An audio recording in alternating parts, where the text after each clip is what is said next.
Welcome back. This is the Big Blue Banter, New York Giants football podcast. I'm Dan Schneier, joined as always my co-host Nick Filato. Tonight we are here to break down the New York Giants tape, the defense on film against the Houston Texans in a game where, to be quite frank, the Giants defense absolutely annihilated the Texans up front for the first three possessions and for the entire first half. In the second half, a little bit of a different story. I kind of feel like a lot of that was just like scheme based and a lot of that was just like time based. I mean, Giants played more too high in the second half, which I only think they did because they were up by 11 points. And so we'll get to a little bit of that. But overall, when they wanted to dominate this game, they did. And the big reason why they did, in my mind at least, is because of two players, and that's Leonard Williams and Dexter Lawrence. Both of those guys were just too much to handle for this Texans front. And to me, that was my big takeaway from the film. And when I think about it, Nick, I think, well, Kenyon Green was supposed to be a damn good prospect. And I haven't followed him at all. He could be having a good season. I don't know. He didn't have a great game against the Giants, and he could eventually be a good player. But they actually have some talent on that interior, and yet they could not handle Dexter Lawrence and Leonard Williams. It gives me a lot of hope moving forward, Nick, because I don't feel like Leonard Williams has played with this version of Dexter Lawrence at any point in his career because he got injured early this season. Now he's back, Leonard Williams. He's strung together two really strong games, looking like the old Leonard Williams. And this version of Dexter Lawrence is definitely different than the one from the past. For whatever reason, he's just totally broken out in this year 4. He's now become arguably, like, a case can be made. He's like the best interior defensive lineman behind Aaron Donald this season so far.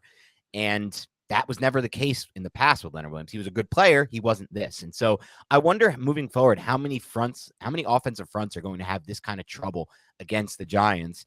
And now they can still pass on this team, I think. I don't think it's going to affect that too much if you want to beat them in the pass game. But as far as just trying to do what the Texans did, which is establish the run, get Dameon Pierce going, give him the opportunities that they wanted to give him, because that's been their lifeblood of their offense, it just wasn't doable against this Giants run defense for the most part in this game, save for a few runs, which we'll go over. So, man, my big takeaway is it is nice to have those two in the middle, especially with Lawrence playing at this level.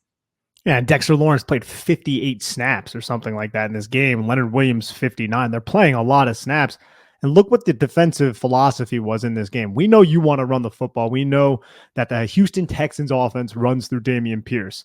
So we're going to align in a tight front with both of our edges up on the line of scrimmage, basically creating a wall, 5 players on the line of scrimmage. Best of luck. And I believe that 44-yard rush by Dameon Pierce, Dexter Lawrence wasn't even out there on the field. I really love this combination of Dexter Lawrence with Leonard Williams. I really think it could take this Giants defense very far. And on the back end, the Giants just ran a ton of cover one. I think I have the stats right here. They ran cover one 48.3% of the time, cover three 26.7%, and then quarters 20% of the time with a little bit of cover two mixed in. A lot of those cover two snaps that you were referring to were actually just quarter snaps. You were mainly just talking about too high. Yeah. And I get that, but the Giants were like, we're going to shut down the run up front and we're going to play cover one on the back end and you can't beat us. And guess what? Houston did not.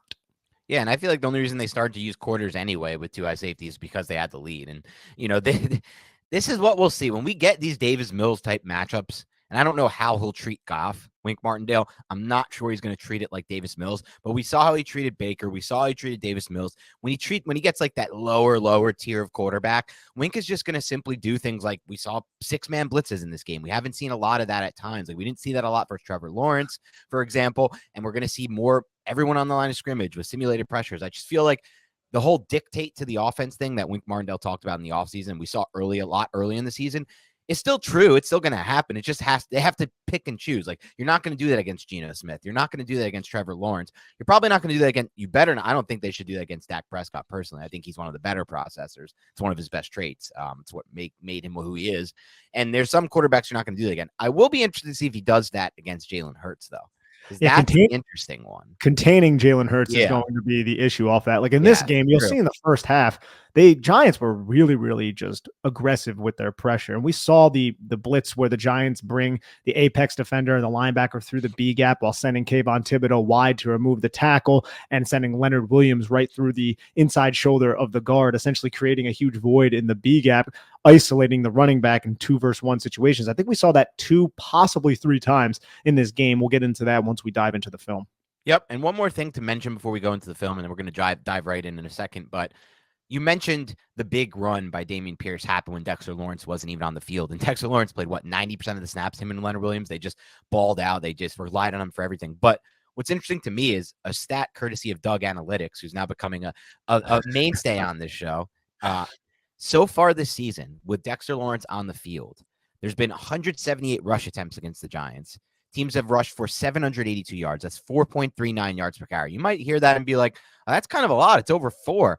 But with Dexter off the field, there's been 31 snaps, 278 yards, and 8.9 yards per carry average. So 8.9.7 Lawrence off the field, 4.39 with him on the field. And there's only 148. It's not like that 48-yard run really skews that, because there's still 230 yards without that, or 235 yards without that. So the difference he's made, not only as a pass rusher, which is obvious to you guys now this season, but as a run defender, where he's always been great, is amazing. And it's interesting now because the Giants signed Vernon Butler to their practice squad, the former Dave Gettleman first-round pick.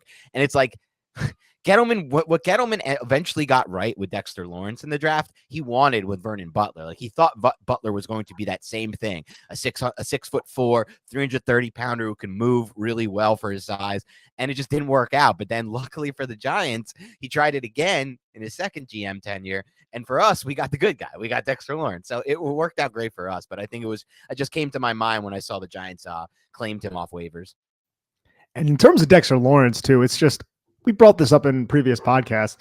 His ability to use his hands efficiently, I think, is what has really taken his game to the next level, because the strength was always there. The speed and the agility and the burst and all of those traits were always there. The length was always there. The weight, the leverage, all those things were always there. But now you just don't ever really see any wasted movements with his hands. His aiming points are so on target. They're so precise. The just overall precision he is playing with, I think, has taken his game to the next level while also possessing all of those other traits. So this is a 25-year-old man. Like, this kid could really, really hit his ceiling. And I think that is a very, very high ceiling.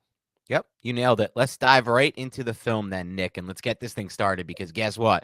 We got some fun film to go over, baby. The Giants kicked this bad boy off with 3 straight 3-and-outs on defense. That is awesome, baby. The first one was just, again, 3 plays, 3rd and 11, off the field with a sack. And so you start here with a run play. You start here with the play action play. And Kayvon Thibodeau does a great job here to get in the throwing lane of Davis Mills, in my mind. And that's what kind of altered. Davis Mills is not a quarterback who can really change his arm trajectory and change his arm angle and make this throw, because the guy is open. And there's a little bit of a natural pick, as you'll see on the film right there, but can't change the arm angle. Thibodeau in his pass lane, and that's enough for the errant throw. Yeah, and Kayvon kind of read this the entire time. You could see how his eyes never really go off of Davis Mills. And I love how he changes direction right here, too. You see how it's kind of flat. And then once he sees Davis Mills certainly has the football, he goes up and cuts Davis Mills' angle off the play action bootleg off. And I really think that is what facilitated this incomplete pass at the feet of the tight end there. Yeah, great call. 2nd and 10 here. What are the Texans going to do? Great play. This is a great play by now member of the 53-man roster, Henry Mondu, who literally ragdolls Laramie Tunsil, one of the best offensive tackles in the league, to the ground to tackle Dameon Pierce for a 1-yard loss. Absolutely love this play from Mondu. Yeah, now he earned that spot on the 53-man roster. He had a good game, and you'll see the snap where later in the game where Ellis has a really bad snap that leads to a big run. And I think that was part of the reason why we saw a lot more Mondu. Is it Mondu or Mondo? Honestly, if it's anything similar to Kayvon Thibodeau, which his spelling suggests it would be Mondo. Okay, because that's what I thought. But then I heard you do a do right there on your left. Yeah, I don't know why I was doing the do there when it's definitely the dodo. Oh, I know why. You're really bad with all these pronunciations of players. Don't you slander my Devonta Smith take, all right? And my Devonta Freeman I thought you were only doing it on Freeman. Obviously, it's Devonta Smith. That you can't even try to even go in that direction. But we'll move past that. The Eagles game is later this year. We'll deal with that. We'll tackle that problem when it arises. But for now, we're faced with a 3rd and 11 after that. I want to go over this Mondu play just for the YouTube audience real quick. This is textbook stack and shed defensive line play from Henry Mondu. Look how low he is at the snap and how he fires his hands. He keeps his elbows tight, and look where his hands are. They are right on the inside part of the shoulder pad of Laramie Tunsil. Laramie Tunsil, too, he doesn't really necessarily have the best technique kind of leaning into this contact. I'm wondering if his foot was stepped on right there. Maybe it was grazed, which could have maybe led to the facilitation of bad technique here. But look how low Mondu is this entire time. gets his feet underneath him, and then he just sheds, goes inside, doesn't go outside. He goes inside of the play and still makes his tackle on Dameon Pierce. I would just really respect this from a practice squad type of player, but I am wondering if Laramie Tunsil's foot was stepped on there. Yeah, because otherwise it's a freaking hell of a rep against a player like Laramie Tunsil. He's one of the best left tackles in the NFL this season. So just awesome to see Mondo make a play like that. Sets up this 3rd and 11 where your Giants already show what they're going to show, man. Cover 1, 7 on the line of scrimmage, the blitz from Pinnock. It's just good luck, Davis Mills. We are dictating to you. I like that Davis Mills tried to like early on spin out of this Russ Wilson this thing, but unfortunately it's Davis Mills. He doesn't have the athleticism to like Russ Wilson this bad boy and spin out. He nearly gets out of Pinnock's, or he does get out of Pinnock's grasp, but by that point you have Dexter Lawrence rally to the football to clean it up. And look at the line of scrimmage right here. 1, 2, 3, 4, 5, 6, 7 New York Giants on the line of scrimmage. Dane Belton in the A gap. O'Shane Jimenez does not come, but the tackle to that side, the right tackle, has to respect him. So what ends up happening is the tackle and the guard on the right side end up basically double teaming Jihad Ward, which creates a one-on-one block for Dexter Lawrence, Dane Belton, Leonard Williams, and Kayvon Thibodeau. Nobody ends up picking up Jason Pinnock here. And also I love the miscommunication that all of this pressure look gives to the Houston Texans here, because if you watch, Leonard Williams gets isolated against Rex Burkhead and the guard ends up taking Dane Belton. That is not what you want to happen. But when you dictate terms and you overload your line of scrimmage, there are going to be errors from the opposing protection package. So there are a lot of errors here from the Houston Texans, but this is Wink's game, and this ends up being a sack for, I believe it was credited to Jason Pinnock and Dexter Lawrence. Yep, and that was a 6-man pass rush. Blitz is 5 or more, that's considered a blitz, and they send 6 to get off the field. Quick 3 and out, and we'll roll into this second drive where once again the Giants do force a 3 and out. I mean, look, at this point, they're owning the line of scrimmage. They're using a lot of what we saw against the Titans with the tight formations with 5 guys on the line of scrimmage, the 2 edges, and then those 3 inside guys in the middle. We see that a lot throughout this game because they're just basically like, you're not going to beat us with Dameon Pierce. And here they try to go outside with a pitch to Pierce, use the tight end in motion. They need that kind of reduced split wide receiver to make his play and block, but Leonard Williams says, I don't care. He penetrates and then pursues. And that's why, I was talking earlier about Leonard Williams just having such a good set. He's had back-to-back really good games for the Giants. And this was one of my favorite plays by him because he penetrates immediately with the good use of his hands there. And you could see the Texans guard just off balance and then pursues and makes the play after the penetration, after the back gets through the penetration. Yeah, Leonard Williams uses a club swim move over the top of rookie Kenyon Green, also makes contact with Kenyon Green's outside shoulder to further his balance right at the snap. It's like his initial move. You can kind of see it there on the YouTube. And look, tackle for a loss. That is an excellent play in pursuit by Leonard Williams. Going inside on an outside halfback pitch run. Also thought the Giants played it pretty well to the play side. Adoree Jackson just kind of finds a soft spot to occupy 2 blockers. Jihad Ward pushes the wide receiver back. Jalen Smith is in position. Fabian Moreau is in position. Just well-executed run defense there from the New York Giants. Yeah, it's the classic thing we've seen all season with this Wink Martindale defense with players rallying to the football. Everyone wants to be involved on the play, especially on these run plays or the throws underneath. That's just been the MO of this defense. I don't want to say it wasn't the case in the past, but you don't see it all the time with defenses. This defense certainly is one of those defenses, though. Also, something I noticed, and we see it here on this play action completion that goes for 6 yards on 2nd and 10. The Giants really liked sending Micah McFadden through the A gap and then having Jalen Smith replace him, kind of like a blitz and then replace type of technique here. And you'll see it. Micah McFadden goes right to the A gap. Jalen Smith replaces in the path of where Dameon Pierce would have been if the football was handed off. You're going to see that throughout the game. So Wink Martindale's getting Micah McFadden involved in this blitz package, whether it be on 1st down or 2nd down, sometimes on 3rd down, if he is out there on the field. And that was one of our favorite traits of him when he came out of Indiana. Yep, you nailed it. And we'll see a play later in this game where some exact thing that Nick just said happens, where McFadden will blitz into a gap.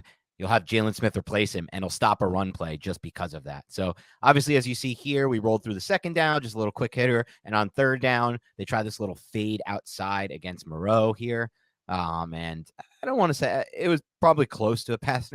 I mean, he doesn't turn his head around. I think we got a little. I'm happy they don't call this, but I've seen them call this at times in the past. So I'm glad that it wasn't called in this situation. Same here. And if we look at the defensive personnel, no linebackers out there on the field. You have 3 down linemen still in the tight front on a 3rd and 4 situation with O'Shane Jimenez, Kayvon Thibodeau, both wide techniques off of their offensive tackles.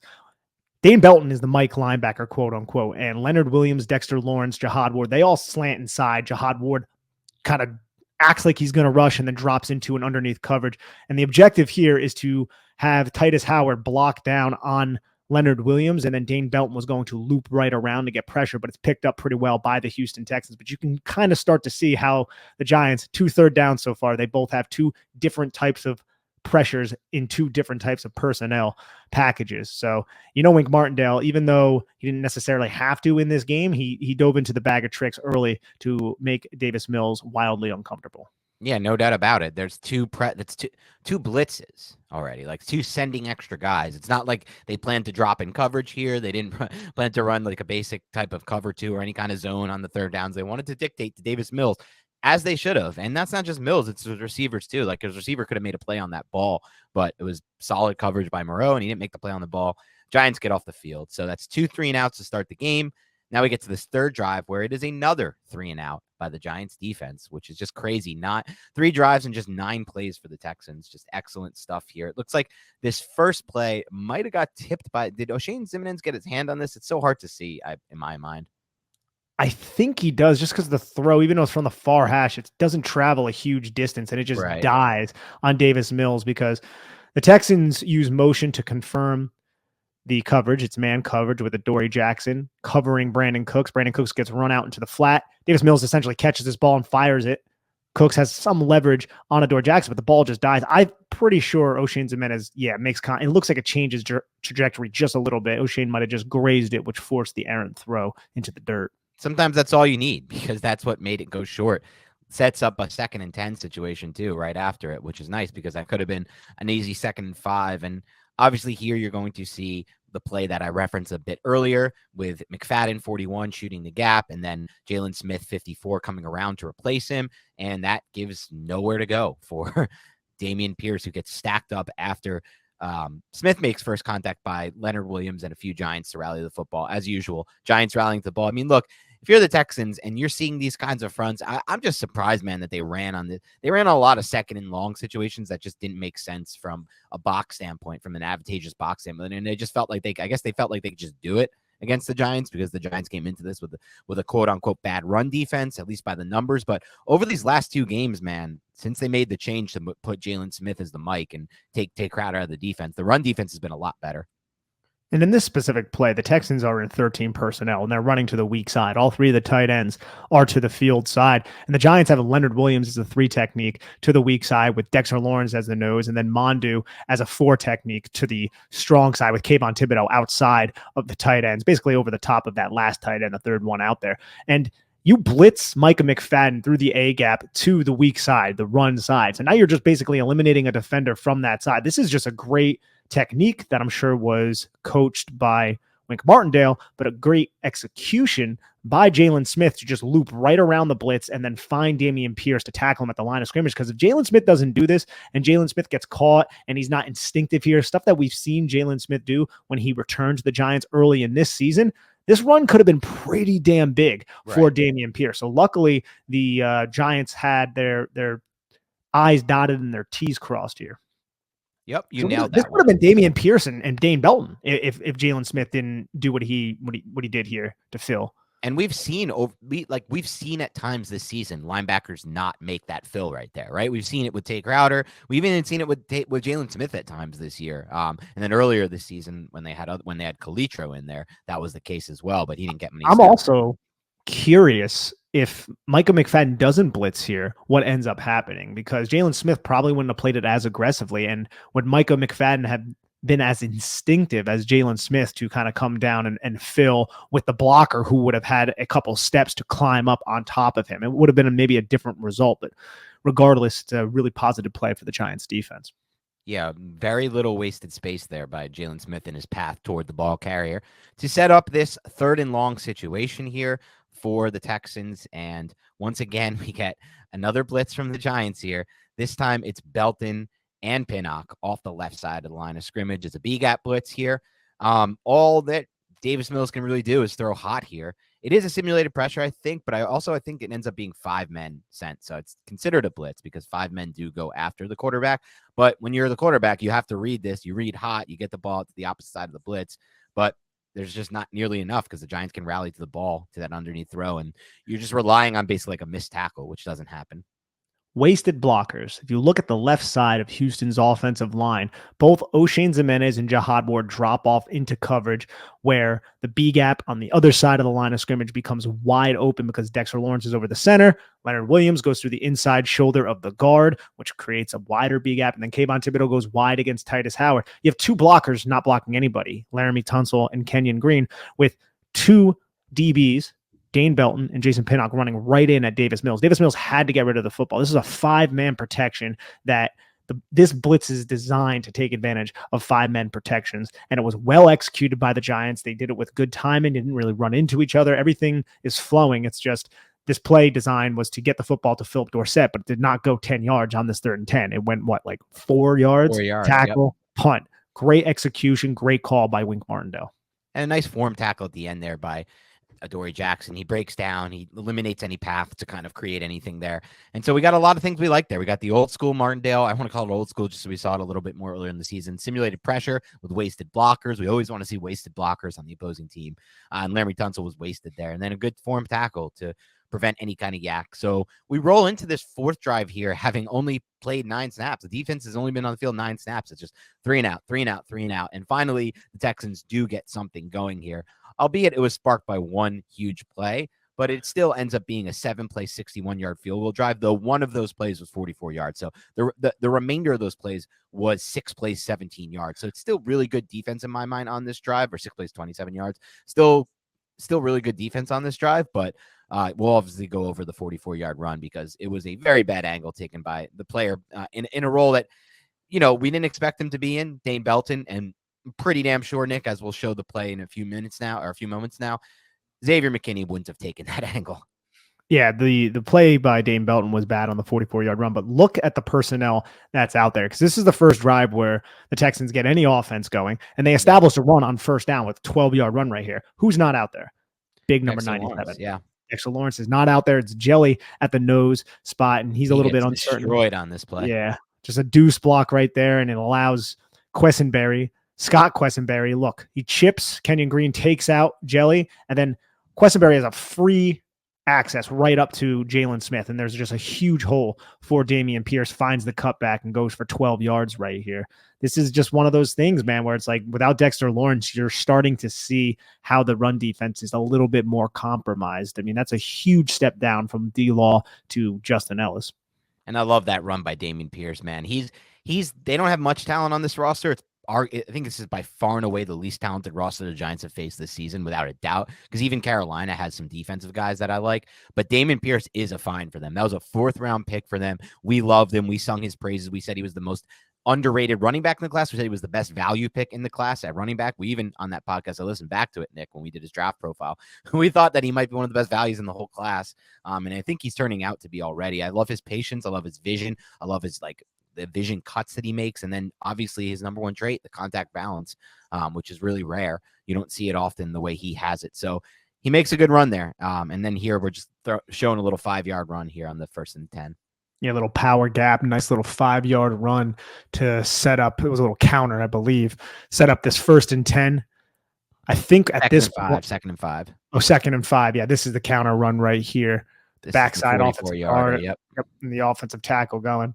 And you could see in that clip the angle 24 takes Dane Belton that really makes this play possible, or at least makes this possible to go for the amount. It's still an incredible cut by Dameon Pierce, and it's really good vision, and he's got good burst as well. I mean, this is a really, really good player, Dameon Pierce. But having said that, I just don't think this play goes for that long with Xavier McKinney, because he's not going to he's going to take a much better angle than that. And what did we say when we did our McKinney review podcast, when we did our McKinney fallout podcast?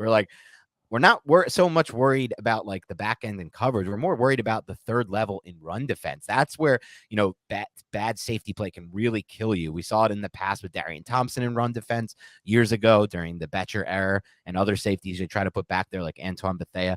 And I think it's definitely going to be a concern to me moving forward for as long as McKinney is out for.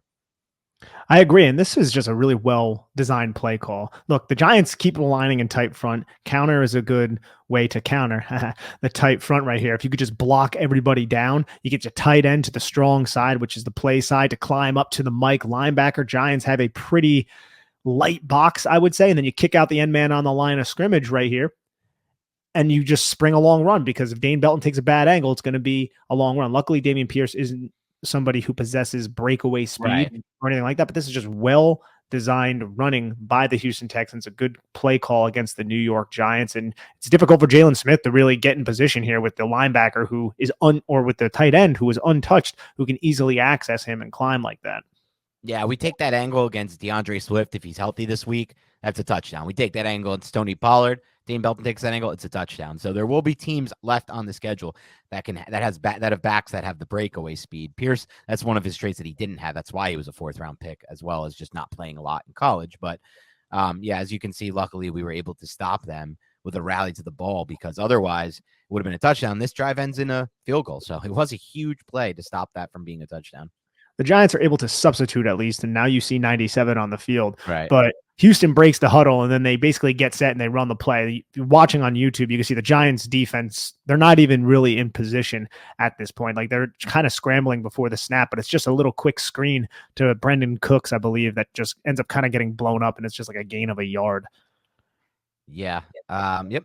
Not too much. Sets up a 2nd and 9 here, where Texans are getting back in their bag. They want to run the football. That's what they are. There's no surprise here. So they try to go back to Pierce, and this time the Giants are just simply ready for this play. You have an incredible individual play by Dexter Lawrence, who's now back on the field and making his mark.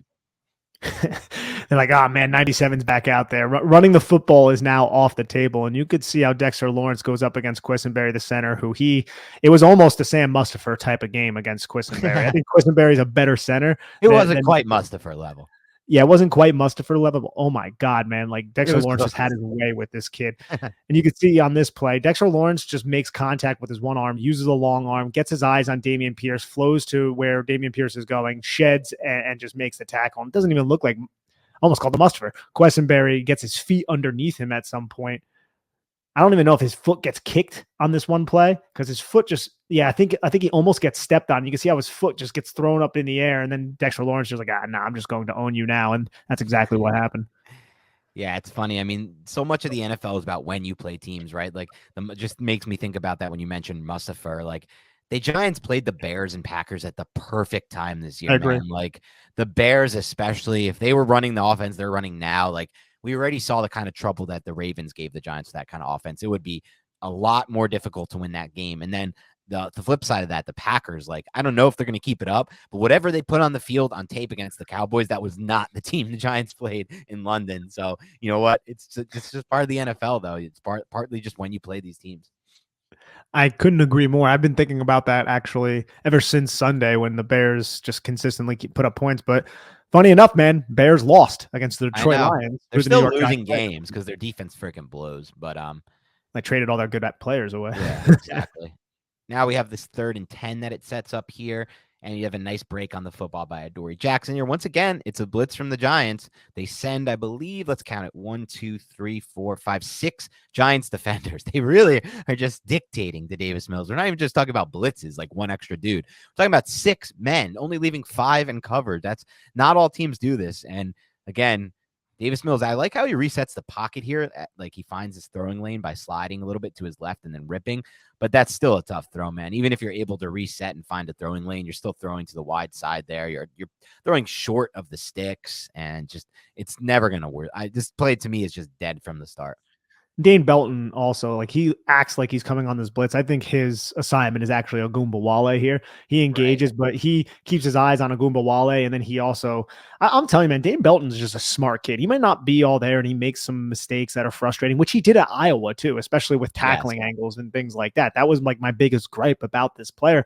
But I do feel like from a baiting the quarterback and then reacting to the quarterback's intentions kind of standpoint, he always almost or does get his hand on the football. Like right here, like, this is a very quick bang, bang play. He almost knocks this ball down at the line of scrimmage, might even possibly get a finger on it. It's very close, a little bit difficult to tell. I don't believe he does, though, actually, because I remember from the sideline view, I think it doesn't look nearly as close as we think. But even so, he read the play here, and I think it wasn't even nearly as close. Look at the difference. Oh yeah, even tough. It looks so close on the other angle. I know that always looks closer on the end zone angle. Angles are very deceptive, but still, regardless, a good play by Dane Belton. And I just love how Adoree Jackson finishes this play on. I think it's Nico Collins, just gets his hand into the catch point and forces a PBU, which resulted in the field goal. I'm telling you, dude, we talk a lot about Dexter Lawrence, rightfully so.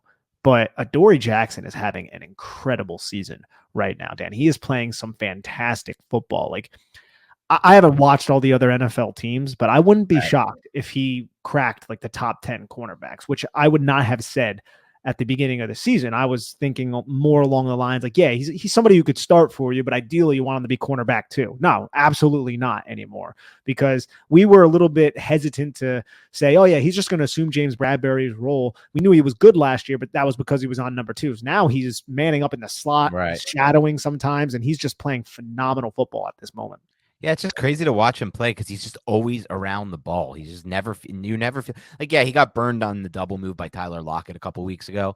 Like, that's going to happen, but like, you can never be perfect as a corner, but for the most part, he's just around the football when it's thrown in his direction. So great player for the Giants right now. Okay, that ends in a field goal. So it sets up this 5th drive for the Texans.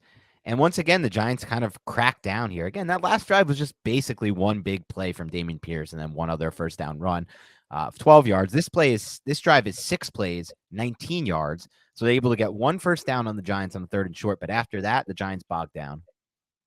Or the Giants bogged the drive down, sorry. Yeah, on this first play, I think this is where Dexter Lawrence just kind of takes Kenyon Green for a ride here and gets like second effort, where Kenyon Green looks like he's going to win this rep. He gets his hands inside. This is just a run by Dameon Pierce that goes for 3 yards. He gets his hands inside Kenyon Green and he kind of pushes Dexter Lawrence back, but you can see Dexter Lawrence peeking through the A gap before realizing he has to go back to the B gap, and he just uses his sheer power and might to fight through the outside shoulder of Dameon Pierce or of Kenyon Green to contact Dameon Pierce, where the rest of the New York Giants kind of rally and make this tackle. Yep, and sets up this 2nd and 7 situation where the Texans just do a pretty good job here of attacking some off coverage by the Giants. You can see at the bottom of the screen, if you're watching on YouTube, the Giants corner is playing very far off the ball. Texans notice that pre-snap with Davis Mills, and just a quick catch the ball, fire it out there right there, and pick up 5. Yeah, on Adoree Jackson. Adoree Jackson's almost, like 7.5, 8 yards off the football. Yes. This was basically one of the only ways, other than the Dameon Pierce run, that the Texans moved the football in the first half, was just attacking off leverage. It's something that we've kind of discussed quite often here on the Big Blue Banter podcast about how the Giants like to use off coverage, especially when they bring the pressure, which does make sense. But a lot of teams are recognizing that and then just taking what the defense is giving them 5, 6, 7 yards here and there. Yep. And it sets up a 3rd and 2 where they go back to the bread and butter, at least what they want to do, the Texans, which is running the football. And just a little pin pull concept here. Giants do a good job limiting this to being like a big gainer, but it's enough to get the first. And the Giants also come out tight front, 6 guys on the line of scrimmage. The Texans have their tight end to the field side, the play side, with Chris Moore and Nico Collins both reduced. So you have a lot of bodies towards Kayvon Thibodeau and Darnay Holmes. And Darnay Holmes gets taken out by Nico Collins here, but I really love how Darnay Holmes fights and shows resilience by getting up after getting his ass knocked down and finding Dameon Pierce and making this tackle. I think this was a great individual play that is kind of a microcosm of what the New York Giants are right here, right? You get knocked down sometimes, but you're resilient and you come back in the end and you end up making a play. So I really liked what Darnay Holmes was able to do here, even though it looks like he got his ass kicked in the initial parts of the play. Yeah, I think that was very well said. I thought you nailed it. It was a good hustle play, which the Giants are it's common for this defense to see good hustle plays. That's something that at least stands out for some of the other defenses we've seen in the past. But it sets up this. Well, speaking of hustle, look at Dexter Lawrence on this same play right here. Dexter Lawrence sprinting down the line of scrimmage, man, almost like, oh, is he going to make a play similar to what he did against Baker Mayfield in week 2? Like, just seeing that type of acceleration from Dexter Lawrence is it's not something you typically see from anybody who's over 320 pounds, let alone 340. Yeah, you're right. Have some fun by just watching that man move. Look at him go. He's 340 pounds and moving laterally like somebody who's 260 at most. But it sets up this 1st and 10 situations. Texans want to run a little bit of play action here, but It's not possible because the Giants pass rush gets right to them here with the pressure from Dexter Lawrence.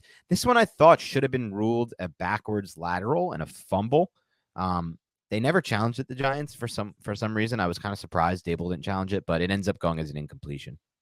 This is on 1st and 10, right after Dameon Pierce picked up he picked up 3 yards on that last play. I don't know if we said that, but he gets the first down, obviously. And look at Dexter Lawrence, how he uses his hands against Scott Quessenberry here to get to the half man, to get hip to hip.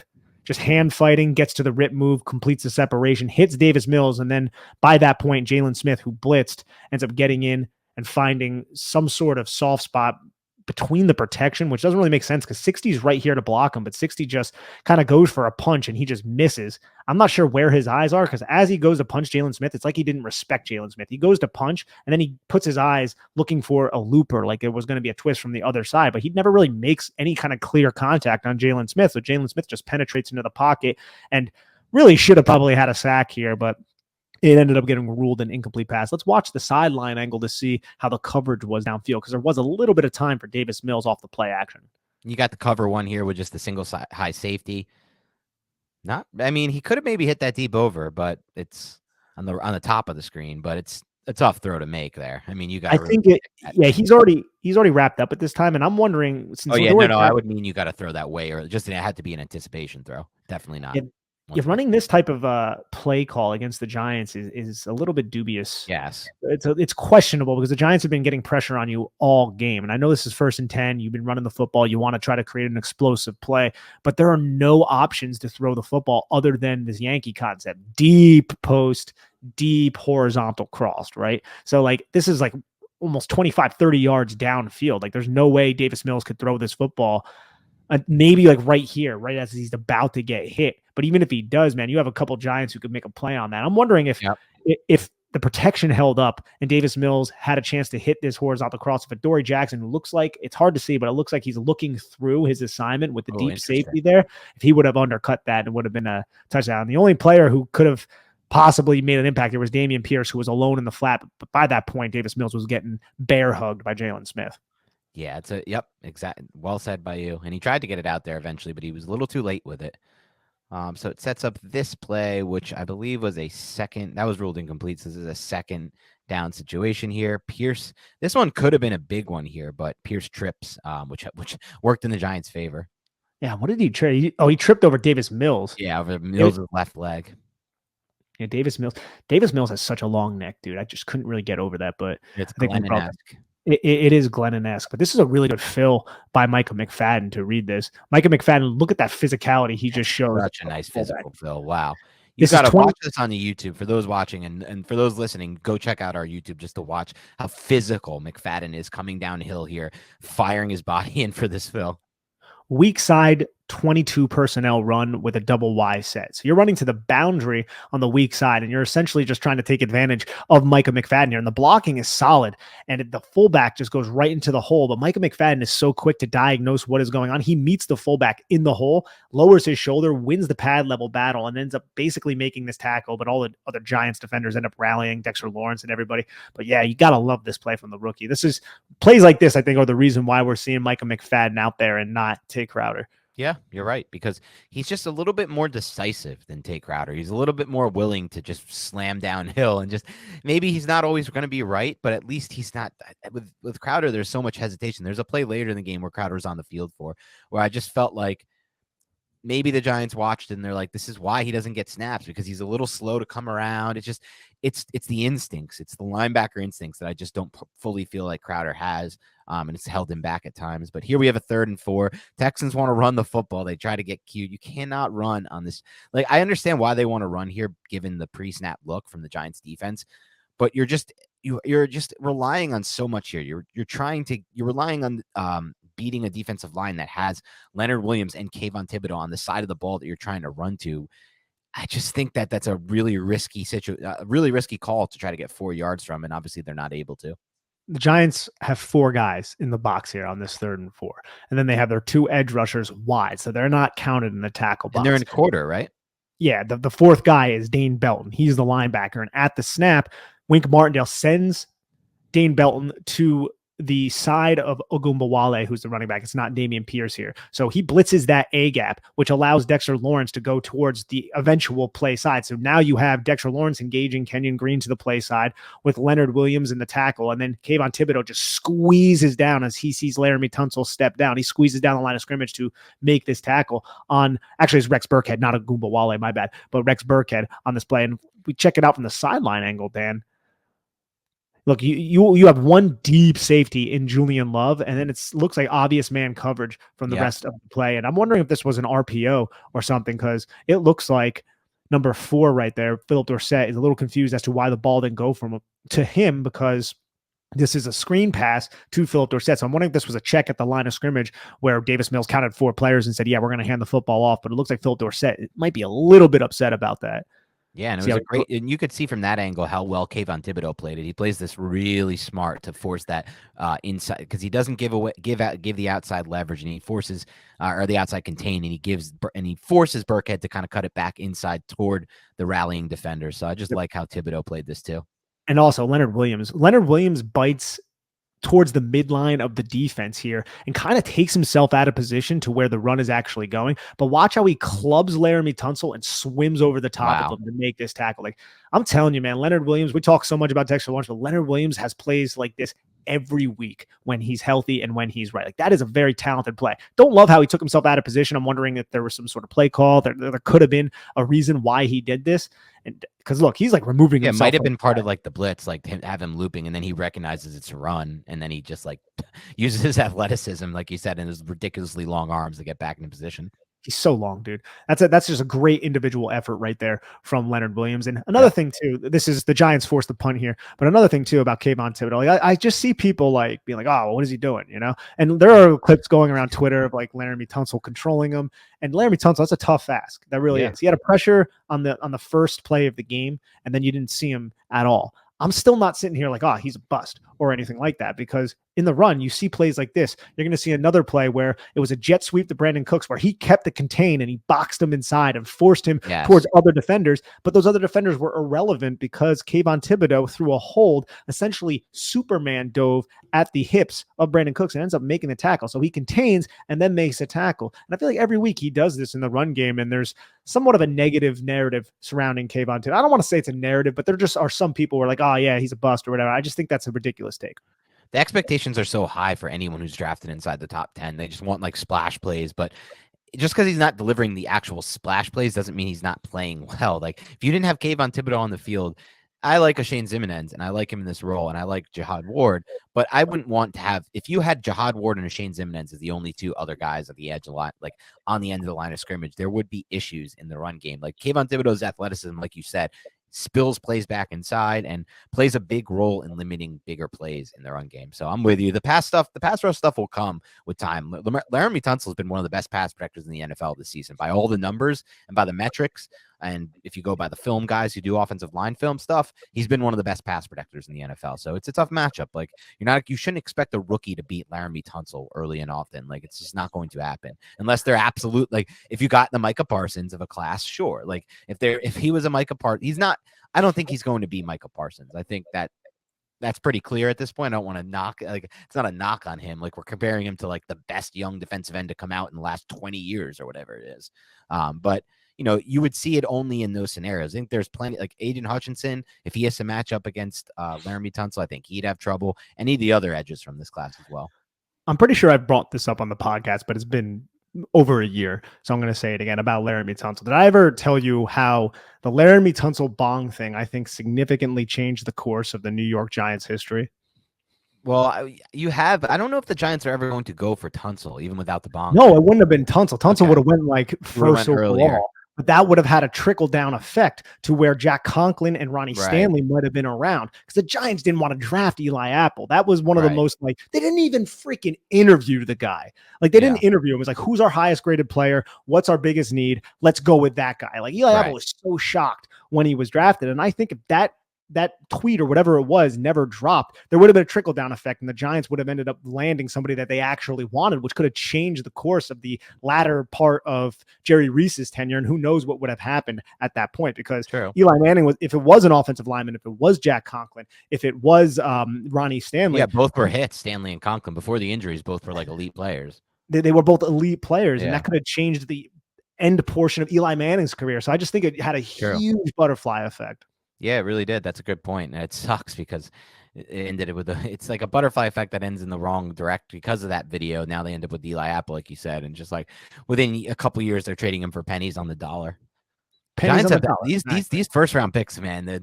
I mean, Baker, Eli Apple, and Kadarius Toney. They traded them all for pennies. Baker, they didn't even get anything for. The other two were like pennies on the dollar type trade. Just crazy how that worked out.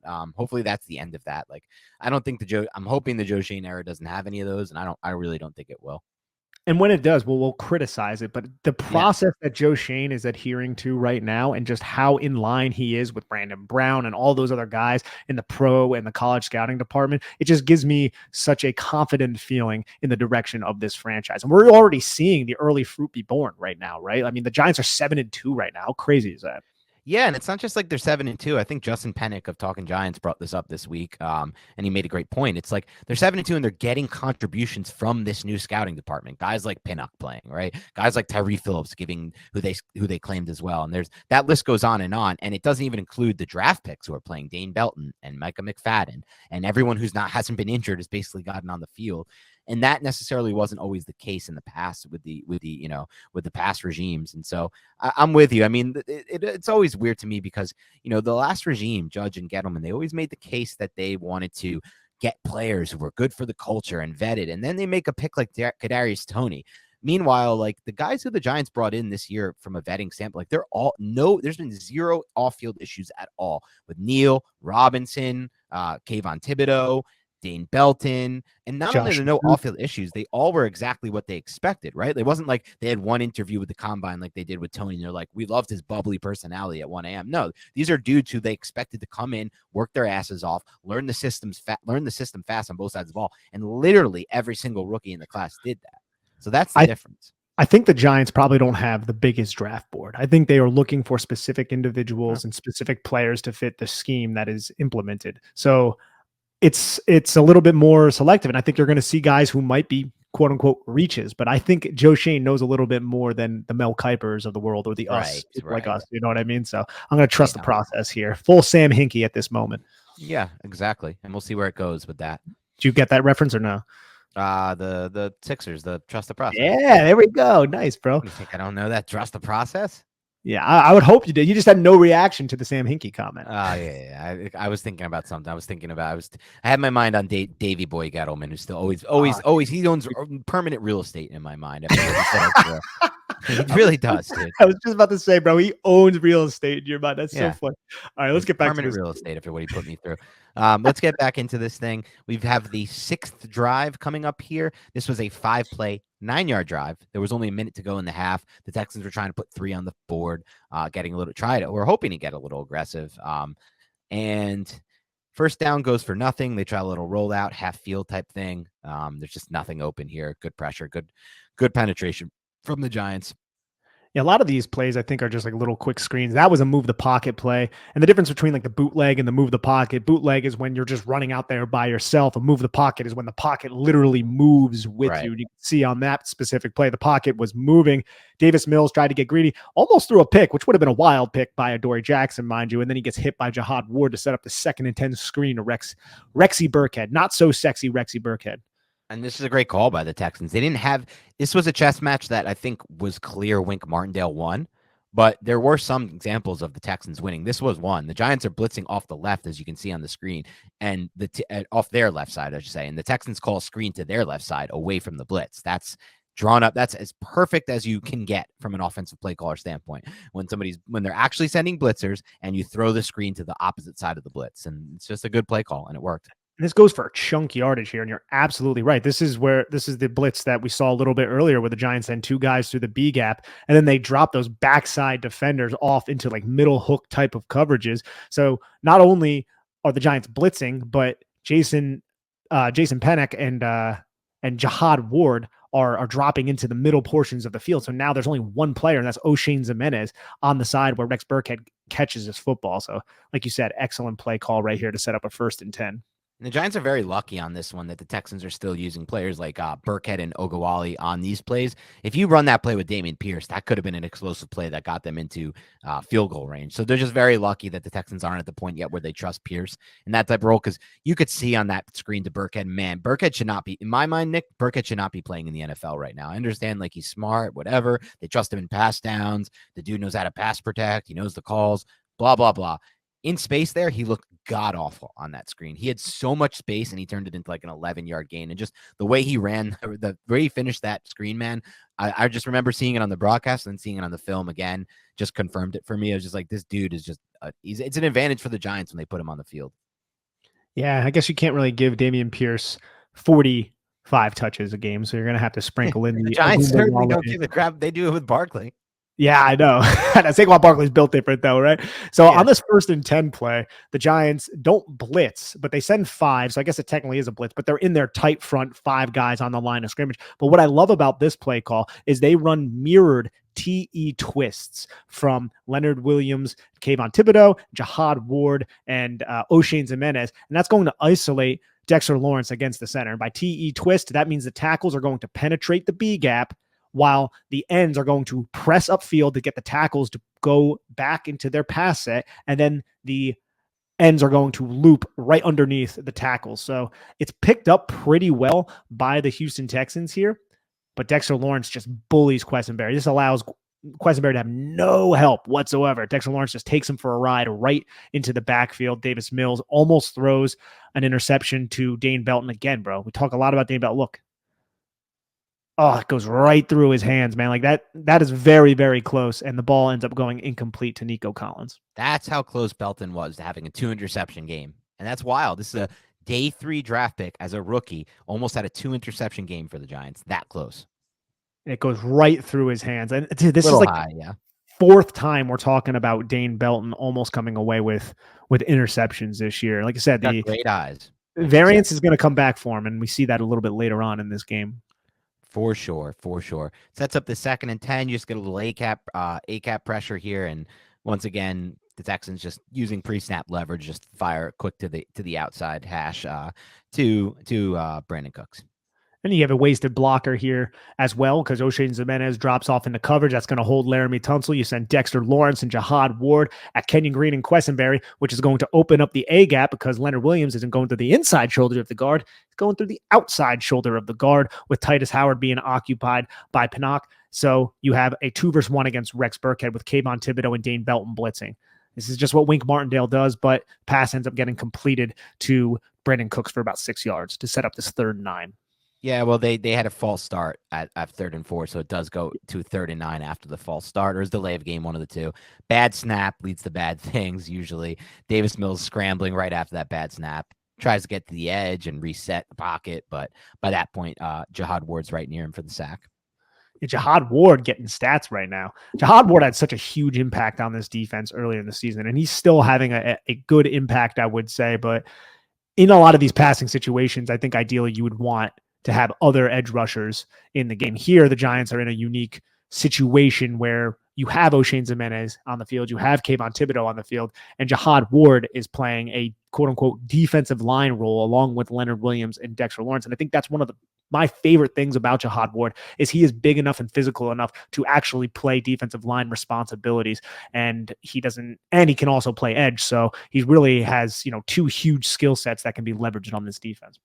Yep. And this play is the last play of the Texans offense that leads to halftime. It's halftime.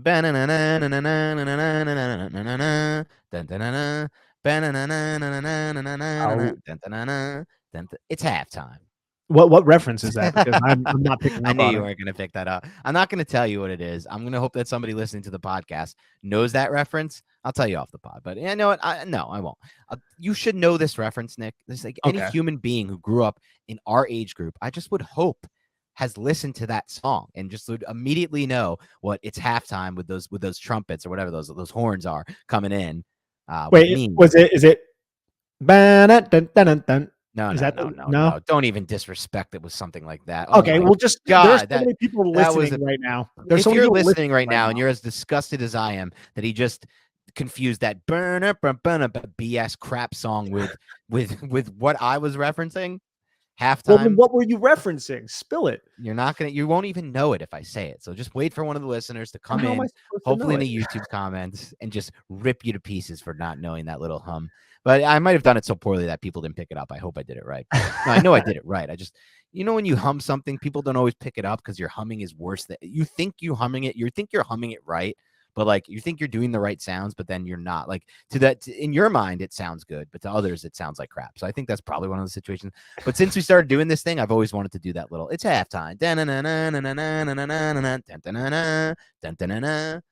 It sounds familiar, but I You've think we should definitely probably never get back heard to it. the game if you're not going to spill the bean. I'm sure there are other people listening to this podcast who are either A, saying, shut the hell up and talk about the Giants, Definitely. or B, saying, Dan, freaking tell us what the hell you're No, talking it's about. definitely A. And for the people who are saying B, you should know it too. So let's move on back to the game. Nick will figure this out at some point. Hopefully the people can do me a solid here. But the Texans, like the Giants, came out with some second half adjustments. And so their first drive of the second half is a 7-play, 75-yard touchdown drive, just like the Giants who came out with a touchdown drive, making their halftime adjustments. The Texans did something similar here. So kudos to them on this drive. It starts with the play Nick referenced earlier, this jet sweep to Brandon Cooks, where Kayvon Thibodeau does a really good job of forcing the contain and forcing the run back inside. This is what you always want to see. Earlier in the season in that Travis Etienne big play, the 42-yarder, I think it was Darnay Holmes did a poor job of forcing the run back inside. That's what you always want to do. Contain, keep the run inside. And Thibodeau uses his length here to not only contain and force the run back inside, but then actually make the tackle, come off the block to make the tackle.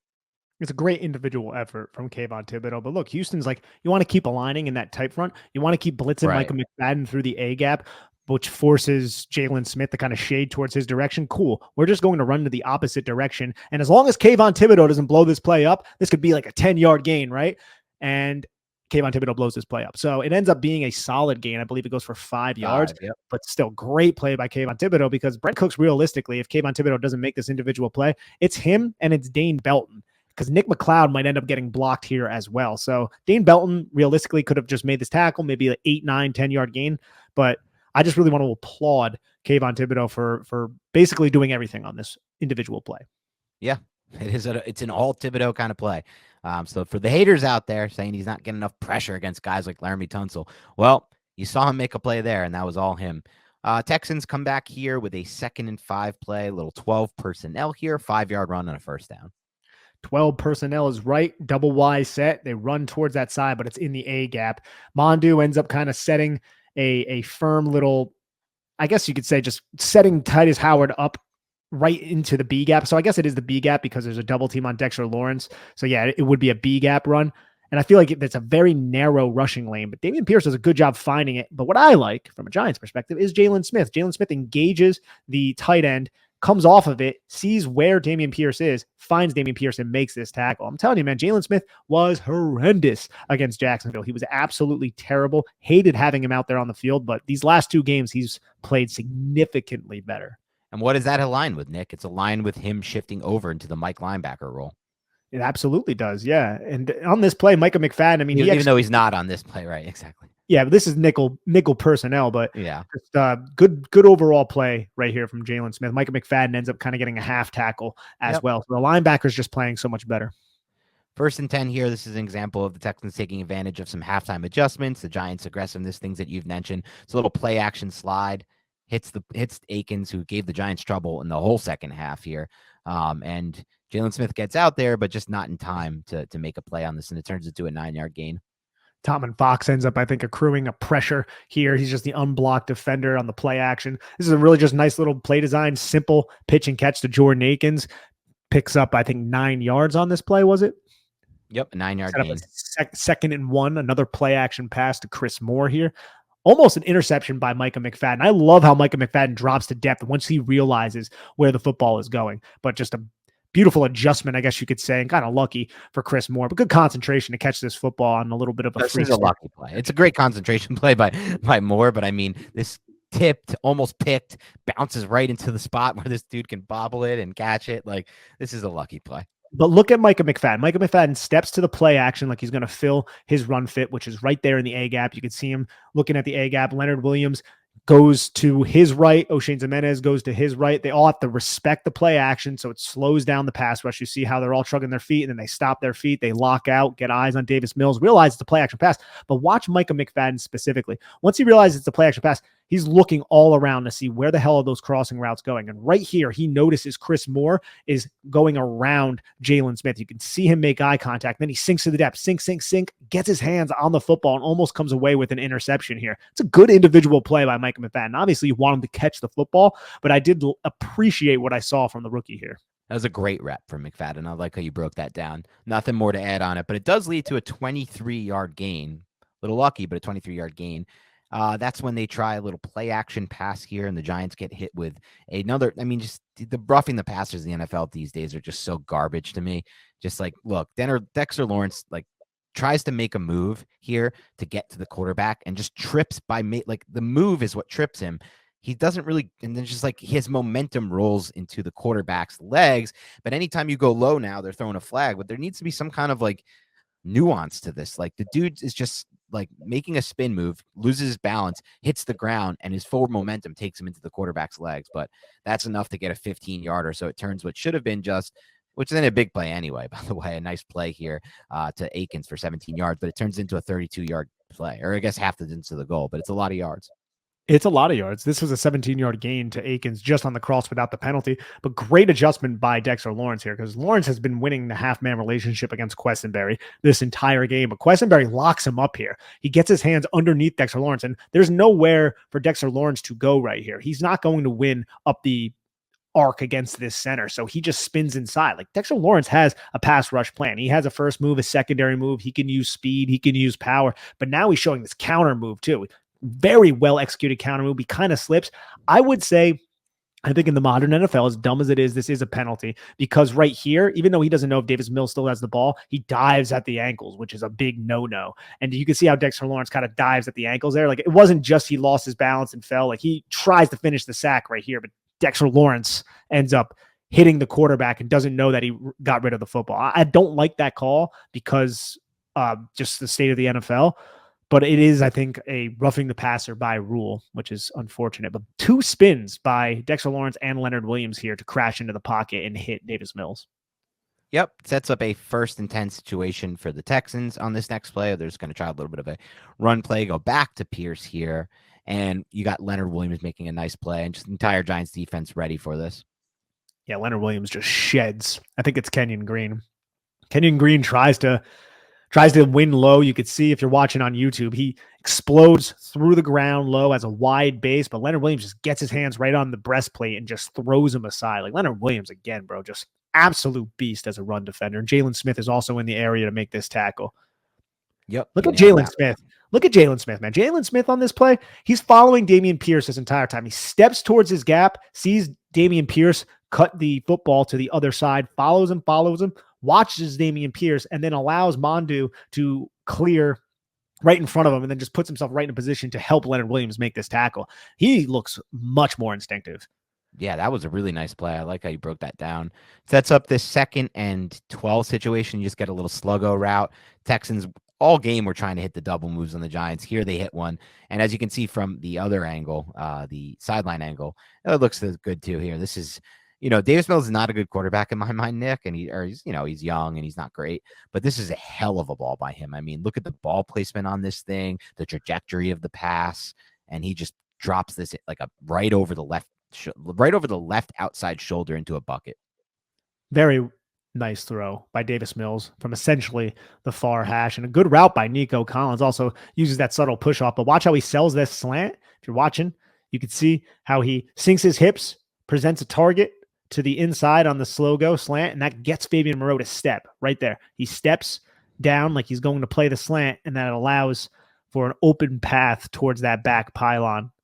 Very nice route and play by the Houston Texans for their only touchdown of the game. Yep, only touchdown in the game. And that brings us to the 8th drive here for the Texans. So they just went 7 plays, 75 yards, knocked in a touchdown, their first drive for the second half. Their second drive of the second half, they start to get a little more offense going again here with an 8-play, 67-yard drive, but it ends in the red zone with a nice play by the Giants to force a fumble on Dameon Pierce and then to recover that fumble. Just crazy, man. The Giants are just so consistent with finding a way to force these turnovers. It's the most opportunistic defense I've seen in quite a while in terms of not even coming away with interceptions, just the fumbling, which is there's just so much variance to that. Yeah. Oh, yeah. So hopefully that variance doesn't come back to bite him. But starts off with a 13-yard run here where Micah McFadden just kind of gets blocked out of the play, tripped up a little bit. He does. He gets tripped, though, I think is main. Like, again, he meets the fullback at the line of scrimmage. The fullback has a much cleaner shot on Micah McFadden. Right. And Micah McFadden absorbs it. And I think he's going to present himself at the line of scrimmage and make this tackle. But Leonard Williams gets blocked right into his knee, and he ends up getting rolled up on a little bit. Luckily, he was fine because you've seen players get injured. Oh, yeah, that leads to an injury a lot, the type of play. Jalen Smith, though, dives from the other linebacker position. I mean, all in the beginning of the season, we talked about linebackers bailing out their fellow linebacker. Jalen Smith almost does that here, makes contact with Dameon Pierce, and then Dory Jackson also does, Dane Belton does, and the Giants rally and have like basically all their defenders, but it ends up being a 13-yard gain to set up this 1st and 10 play action and completion. Yep. And just like Nick said, it sets up a 1st and 10 play action. They try a little comeback here, but the ball's short if I remember this play right. Yep. Yeah, it could have been caught, but you just need to get more power from the. It's definitely a bad throw, but it's catchable. It's catchable. It's a comeback route. You got to put that ball. Like, this is just a horrific.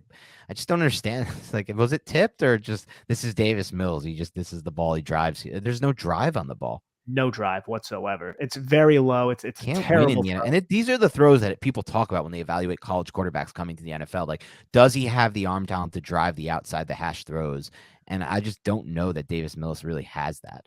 I mean, it's definitely not consistent. You would imagine he could make this throw typically. Right. Yeah, he can make it at times. Why he's judging it so poorly here? Because unless Brandon Cooks might have ran the wrong route. I mean, he's been that's always away possible from the team. Possibly he ran it at a deeper depth or something. I'm not really sure, but that's not a great look.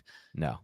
When you have a clean pocket like that and a balanced base and that's where the ball ends up, not a good look. And as you can see, it leads to this 2nd and 10 here where you have a nice PBU at the line of scrimmage from Dexter Lawrence, the man who does everything on this Giants defense, can even slide, get his hands up and bat a ball down from turning into anything.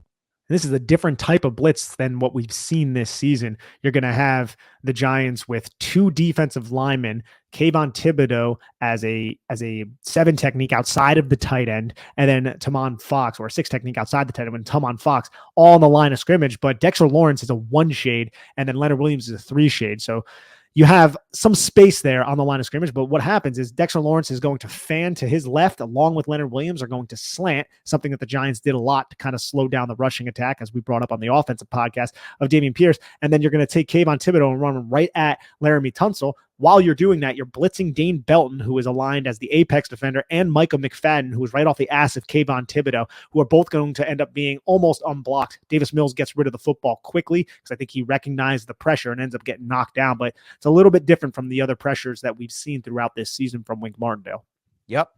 And that sets up a 3rd and 10 situation here where we saw early in the game, the Giants gave up a huge play when Dane Belton took a bad angle on a 44-yard run. This is another one of the bigger plays they gave up just because it was 3rd and long, 3rd and 10. It ends up being for 13. And it's another play that you can kind of tip your hat on, just Dane Belton not making good play. He's out of position here against Agubuale. I don't really know why he's taking so many steps to the right at the start. And then he just doesn't have the recovery speed, I guess, to make a play on this football and stop it short. But I mean, until garbage time, the Texans didn't really move the football. They had that big Pierce play. This was one of their bigger plays, the 3rd and long conversion. And both times it was actually Dane Belton in the mix as the reason why those plays were given up. So it's just something I'm keeping an eye on, Nick, as we move forward, as we get bigger games on the horizon, like the Cowboys and the Eagles. This defense is people are underestimating the impact of losing Xavier McKinney. They absolutely are. Xavier McKinney is vital to this defense. I think the Giants and Dane Belton specifically is out of position here because he might be watching the eyes of Davis Mills, and Davis Mills' eyes, we can see here, go to his left, Davis Mills' left. And I think that forces Dane Belton to flow in that direction, trying to come up with a turnover worthy type of play, something that, we've talked about a lot, even on this podcast. And then you could see Davis Mills transition to Agubuale. And at this point, Dane Belton is completely out of position. So that's just not a great play from the rookie, but I think it also kind of just a reason why it happened was because he has that greedy nature to try to force these turnover-worthy plays, which I do appreciate. And you also have a twist up front from Leonard Williams, Dexter Lawrence. Dexter Lawrence ends up getting into the pocket. Yep, great point. And yeah, that's just kind of about, maybe that's just who we live and die with when it comes to Dane Belton. He's going to have those interception type plays. Like we said, he almost jumped one earlier in the game. He gets one later.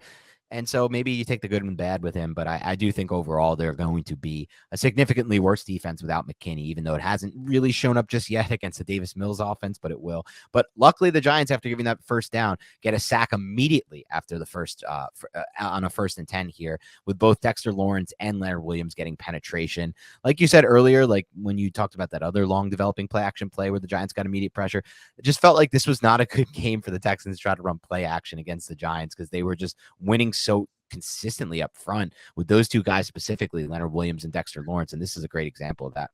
Well, how many times when you employ this front, Dan, 5 guys on the line of scrimmage, a lot of the times they end up coming. How many times did you see Dexter Lawrence get double teamed in this game? Yeah, I don't think, like, I can't Not really, a lot. not a lot. I'm trying to think of maybe one hand, a few, not even.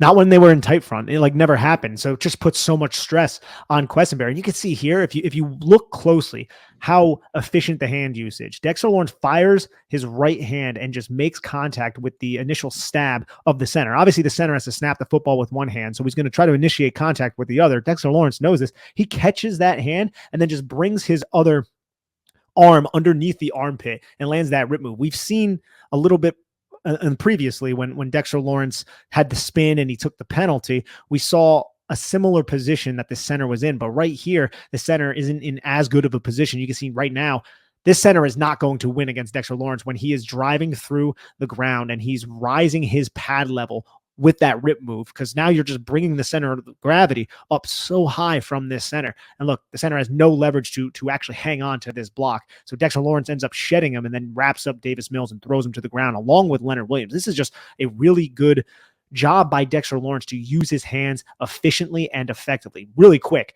Like one pass rush move to break contact, secondary pass rush move to use the rip, and then you just run through the hip-to-hip relationship, the half-man relationship, sack. Love it. Yeah, great breakdown, great sack. Giants set up the 2nd and 16 here. And then unfortunately, the Giants have given up a lot of big plays on like 2nd and 25s, 3rd and long, 2nd and longs. I think we skipped a little ahead in the film, so we'll go back to it. But this was the 46-yard tight end screen to Jordan Akins. This is just like one of the worst plays I've seen on their defense in a long time since that Jacks game, where there's just like bad pursuit, bad angles, missed tackles. And it's just, play should never go for 46 at most. Like, it's a good call against this. Look, it's a good call against the look. It should go for like 12 to 16, but to go for 46, it's going to require some bad angles and some bad tackling. When we talk about how the Giants have all these rookies playing and how awesome that is, and it is, but you have these rookie type of mistakes. This is Micah McFadden's fault right here. Micah McFadden's guy is Jordan Akins, and that's a big reason why this play ends up happening. If you watch in the beginning of the play, he's pointing towards Jordan Akins, but this is a play action tight end screen. Micah McFadden steps towards the play action side, and then at that point, Laramie Tunsil's already climbing up to him as Davis Mills still has the football. There's really no path that Micah McFadden can have towards Jordan Akins. Tough assignment, but instead of going over the top, he goes to try to undercut the play, and then he just gets washed away by Laramie Tunsil here. And he could have flowed over the top to kind of box Jordan Akins back inside, tries to undercut it initially, and Jordan Akins has passed him by that point, and all these pursuit defenders just end up making Jordan Akins look like he's freaking Derrick Henry out here. You're damn right they do. Unfortunately. I mean, I don't know. This is just like, Jordan Akins was a former Giant, by the way. It's just so weird to see him making plays out there in this game. I thought, McFadden was probably my biggest culprit on that play. I just thought he could have done a better job of containing on that screen, forcing it back inside. Instead, he tries to go around the defender and to the left, and that's kind of what sets the whole thing up. If he takes a hard angle to his right at start there and doesn't try to go around the defender, at least maybe that will force Akins to cut back earlier. But regardless, 46-yard play here. So then we have this 1st and 10 play, just a little toss play out there. Giants ready for it, and a nice tackle there by 30. Yeah, Darnay Holmes makes a really good play here. See how he fights through the block on the sideline angle. Darnay Holmes, man, pound for pound, he's a really tough player. Not a big guy, but he's a really physical tackler. Now, he doesn't even fight through a block right here. He goes unblocked, but he beats the pulling offensive lineman because this is a play side tackle, center, power gap type of pull. He beats them to their set points and ends up forcing Dameon Pierce inside, but he makes the tackle as well, not just containing, but also making the tackle. Yep. And then that sets up a 2nd and 10 situation. And this is the fumble from Dameon Pierce that takes at least 3 points off the board for the Houston Texans here. Good play by, looks like, Thibodeau and Leonard Williams on this play to force the fumble. And the Giants got lucky, like you said a little bit earlier, just with they've been a little lucky with the fumble luck. And this also, by the way, I just noticed as we ran it back, and I had this in my notes. This is a great play by Leonard Williams, not only because he made the play on the ball with KT, with Thibodeau, but he was held. Like, look at the Texans lineman have his whole full left arm wrapped around Leonard Williams there. I think it actually was called there too. It was called, and Green did not have a great game. And what strength and leverage.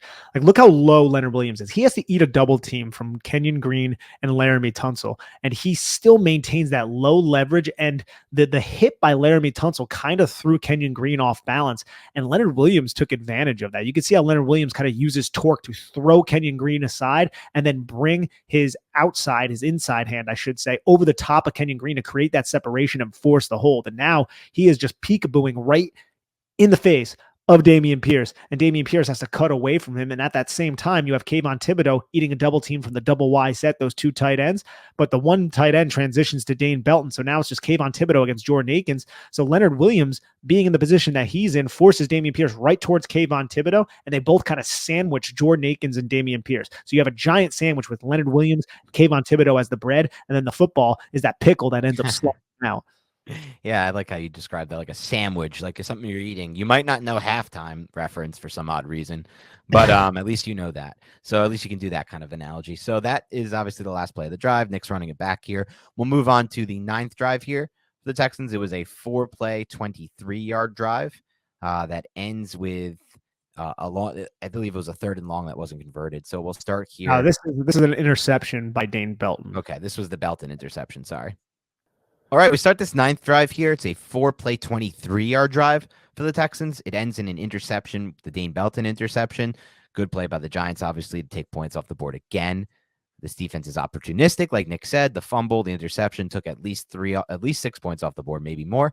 Starts with a little quick hitter, though. Once again, moving the pocket, hitting Nico Collins. Collins makes a nice move to get back inside on Fabian Moreau and create like 5 yards after the catch.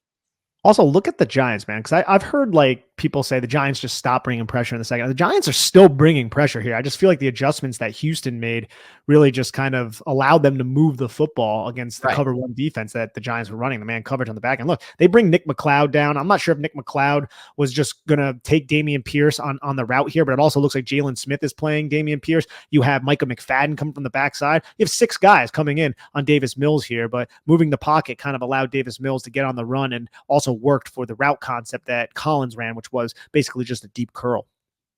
Yeah, exactly. And they had to move the pocket because they couldn't protect the traditional drop back pass game. Something we've obviously heard, as Giants fans this season with our side of the ball at times. And so that's what they had to do. And this play right here was just the best throw of the game by Davis Mills. I thought it was the best throw of the game in general.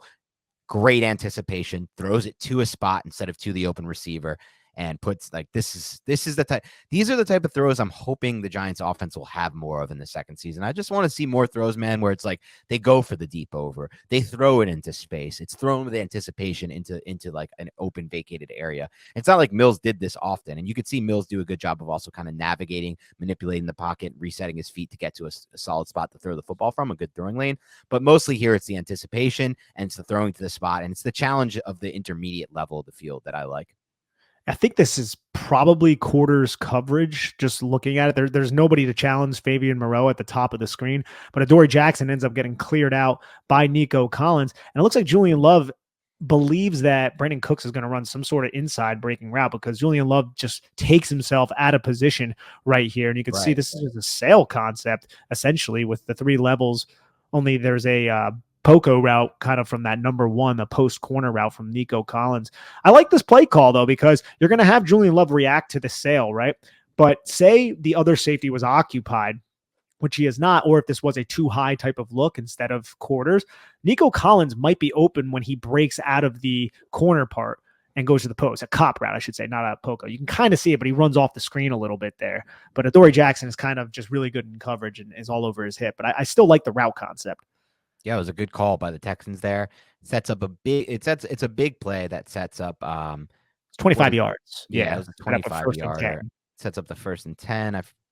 This was the penalty. Was this the penalty? No. No, the penalty is not on this feed, but the penalty was just purely facilitated by Dexter Lawrence. Dexter Lawrence does an absolutely excellent job in just forcing Kenyon Green to hold, which the penalty was a touchdown pass, 19 yards to Brendan Cooks. Right here, there's just really nowhere for Davis Mills to go. He's kind of scrambling, looks like a chicken with his head cut off, which would be still just an absolutely long neck without a head on it.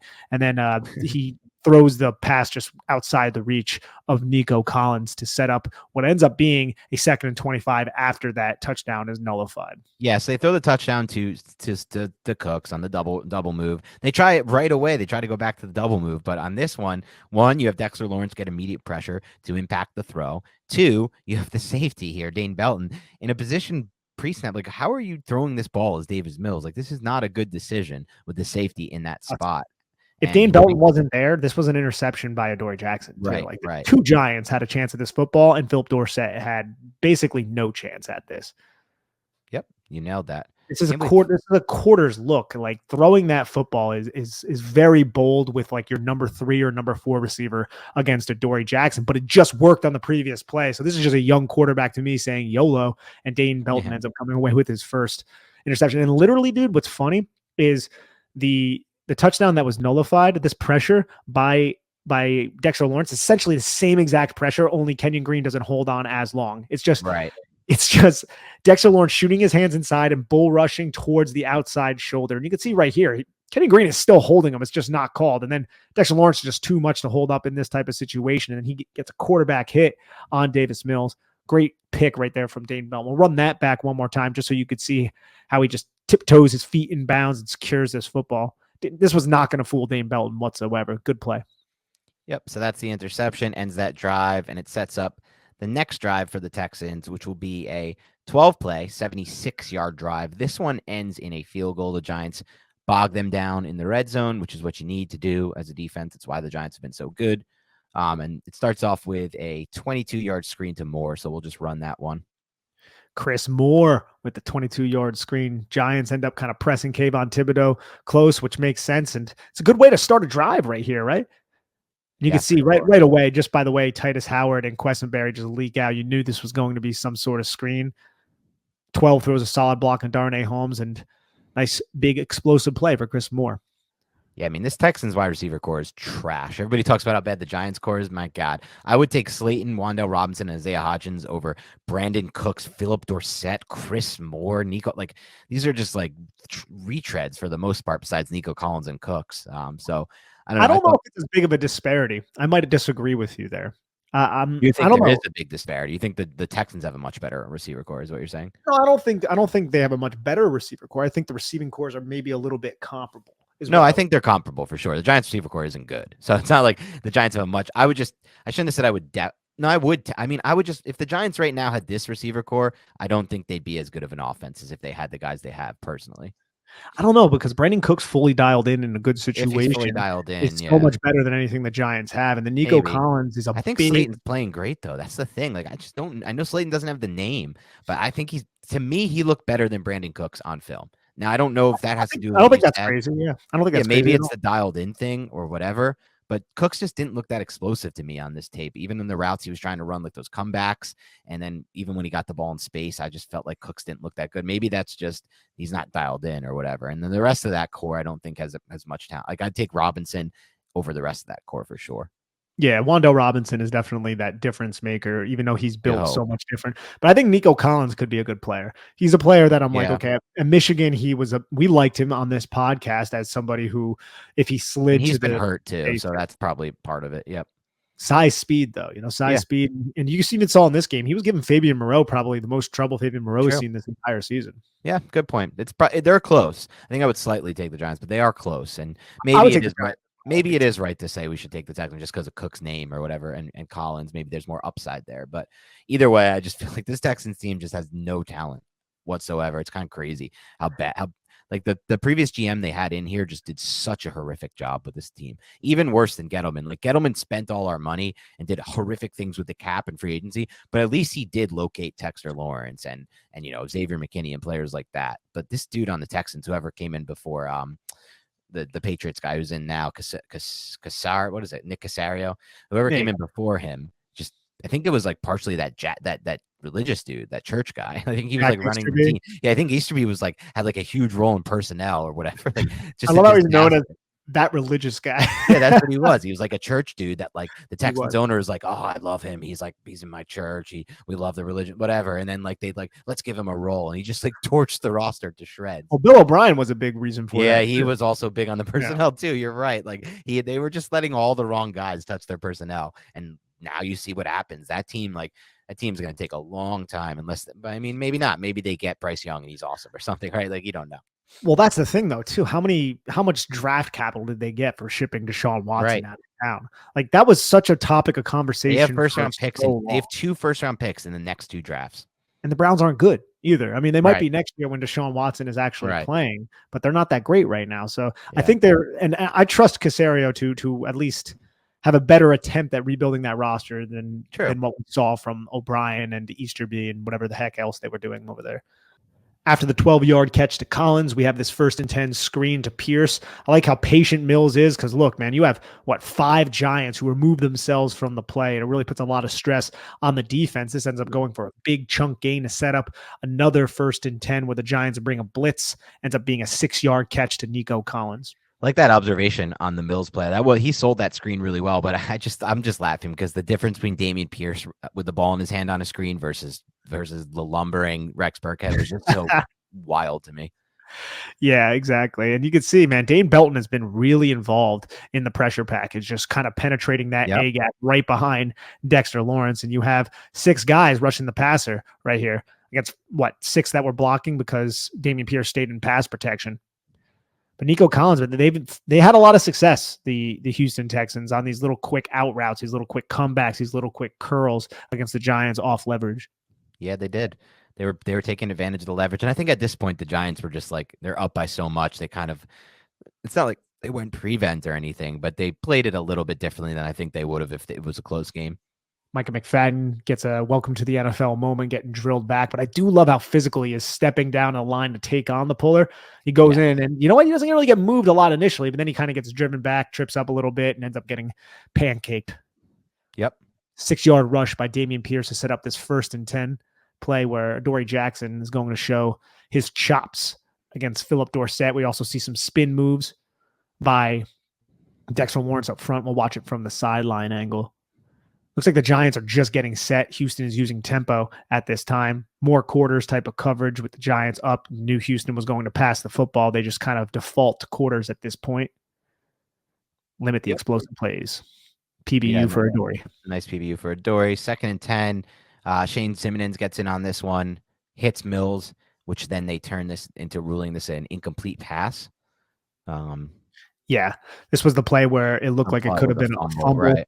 But O'Shane Ximenez does a good job against Titus Howard. He kind of uses a double swipe to break the contact, get to the half man, land the rip move, and look at the bend from O'Shane Ximenez. O'Shane Ximenez really just bends and he gets low. You want to touch grass, right? That's what you're talking about. You want to get so low that you touch grass on this rip move. And look, his hand is close to the grass there, man. He gets really low and he bends through the contact, and the screen went away, but I'll pull it right up here in a second. Bends through the contact there to get a nice hit on Davis Mills to force that incomplete pass. Yep. Sets up a 3rd and 10 situation. The Texans actually convert on this 3rd and 10 here. It's just going to be a little screen, I believe it was, a little quick screen to Dameon Pierce. And again, you can see Pierce kind of show off his post-catch ability, his talent in space, and he turns it into a 1st down.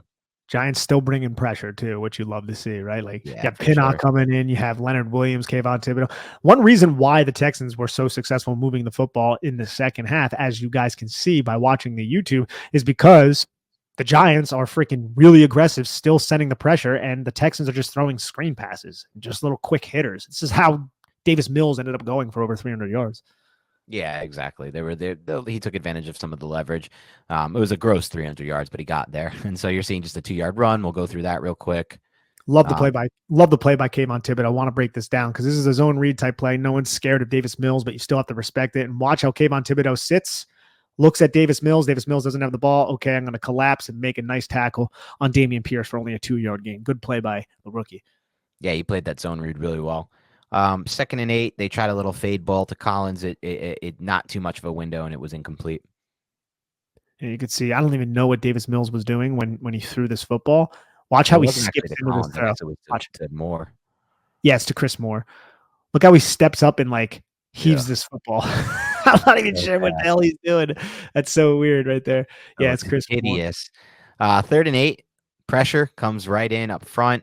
You got good coverage on the back end, nothing for Mills, and it turns into an incompletion, leading to that quick field goal that they tried to do to get the onside. And then, this was good coverage by Fabian Moreau. Just stayed on top, didn't grab or anything. Stayed up right on top of Nico Collins' route. Let's see the pressure from the end zone angle. Just Dexter Lawrence just making number 64 pay for trying to block him. And that is more than likely a hold, I would definitely say. Giants bringing more and more pressure right in the face of Davis Mills. This guy just did not have a lot of time to throw the football. Incomplete pass, field goal. Yep. All right. Was there a final drive you want to run through? Yeah, there's a final drive, just 5 plays. It ended up resulting in a field goal. Remember, they kicked the field goal to get it to a one-possession game. Field goal. Yep. Yeah, exactly. We can run through these plays and then do our superlatives if you would like. Yeah, let's do that as we run through them, actually. So we'll just we'll just let you guys watch them. We'll run it through until it's done. Let's start this one off, superlatives, with our unheralded player of the game. Unheralded player of the game for the New York Giants. On the defensive side of the football, look, I think you can go with Jason Pinnock. I think you can go with a Michael McFadden. I think you can go with an O'Shane Ximenez. But I'm going to go with a player that is one of the best players on the defense, and we don't want to talk about him all that much, and that's Adoree Jackson. I think it could be Leonard Williams. I think it could be Dexter. It could be really anybody, but I'm going to go with Adoree Jackson here. Does he qualify for this, Dan? I think so, just because we haven't really named him too much in this superlative series. And one thing I want to do, which I meant to do at the bye week, Nick, but I'm going to now have to do post bye week, so I'll probably try to do it in the coming days, is go back and re-listen to all of our podcasts and then tally up everyone we named for all of these superlatives. And then I'm going to put it on Twitter or something like that, maybe in the YouTube comments as well, where I'll just give a tally of, who's won in each game, how many people won best offensive player on the field. In each game, how many people won best defensive player, highest effort defensive player. And that might just lead us to, some interesting trends, or just it could lead to some interesting observations. So we'll look back on it. But the point I'm trying to make is I don't remember naming Adoree Jackson too much. So nice job. Give him this one. I like to get his name in there. What about you, my friend? I'm actually going with Jalen Smith as the unheralded player of the game. When I think of unheralded player of the game, I think of what made this game so good for the defense, what player did who's not getting a lot of credit. And to me, he stands out more than anyone because no one's really talking about Jalen Smith this week as having a good game. And I actually thought this was his best game as a Giant ever, including last season. I really do feel that way. It's a subtle good game. It's not like, you could look at other games and be like, well, what about the game he had a sack? Or what about the game he got an interception? And he hasn't had an interception, I don't think, with the Giants. But my point is, outside of the box score stats, just based on the actual film, this was the best game I saw from Jalen Smith. And I feel like if they didn't have him on the field in the role that he was playing, they would have been in a lot of trouble with Crowder and McFadden out there. So he wins that award for me. I think that's probably the answer. I think you should have went first, is what I'm saying. Yeah. Jalen Smith deserves a lot of praise, especially since what we saw, back in week 7. His game has grown so much in just 2 games. Yeah, in the new role. How about the highest individual effort player you saw on film? Highest individual effort player on film, I think it's Dexter Lawrence, man. You play 58 snaps. Yeah. Most of your pressures end up coming in the second half. I think you had like 3 in the first half and the rest come in the second half, even though you're playing 90% of the snap share. It's just very, very impressive. And I think I have to go with Dexter Lawrence. I'm going to go with Jalen Smith again for this one. I think the one play it was apparent to me on like 15 to 20 plays or whatever, but the one play you outlined where he like went into 3 different gaps and then shedded a block to get back into the play. It was like somebody who just was out of position twice, should have never made a play on the ball and then made a play. And there were so many examples of him, like from an effort standpoint, making plays on the ball, getting in on tackles. And so I know I already named him unheralded player. I also think he was the highest effort player for me. I think it's a shame that neither of us named Leonard Williams though, because he Yeah, could have I mean, you can easily name have any of been. those guys: Williams, Lawrence, Jalen, I McFadden, KT, Kayvon Thibodeau. I Thibodeau. mean, in the run game, but Mhm. honestly, it's hard. Like Dexter Lawrence could check so many boxes on all of these. But what's next, my man? Best player overall on film for you. Dexter Lawrence. See, like I think it has to be Dexter Lawrence. It's closer for me than it is most. I mean, we've had Lawrence is probably on a streak. This is why I want to I want to tally it up so I know the streaks. I want to tally it up so I know the stats. I love stats, so I will.